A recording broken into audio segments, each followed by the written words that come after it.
Christmas DIY no-sew pillows, I'm going to be using these canvas gift bags from Walmart. Now you don't necessarily have to use these. Grain sacks also work really well. For the large no-sew gift bags, I'm going to be stuffing them with this pillow that I wasn't too fond of.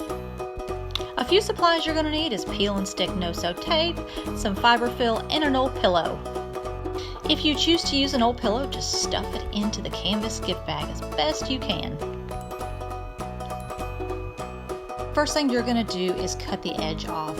If you choose to, you can also just remove the ribbon.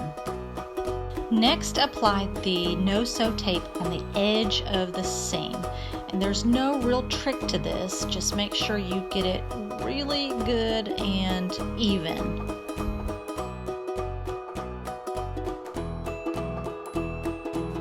Next, remove the back of the no-sew tape and then take one side of the canvas that doesn't have the tape on it and roll it over to make a nice hemmed looking edge and apply it to the no-sew tape with some pressure.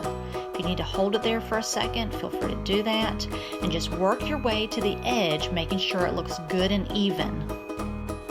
For the smaller pillows, I'm going to stuff them with fiberfill rather than adding an existing pillow. Now my best advice for this is just to make sure you almost overstuff it. Make sure you get it in the edges and the crease. I decided for these that rather than cutting the edges, I would just remove the string and see how this worked. Now it's time to apply the no-sew tape, and I'm going to do this the same way I did with the larger canvas bags. After you remove the backing to the no-sew tape, make sure you push that stuffing in there really well. Once you've pushed the fiberfill in there, roll that edge with the tape down and try to roll the other edge up and apply pressure so the seams meet and the tape will secure them. There you go. Ta-da! Thanks for watching, guys. I hope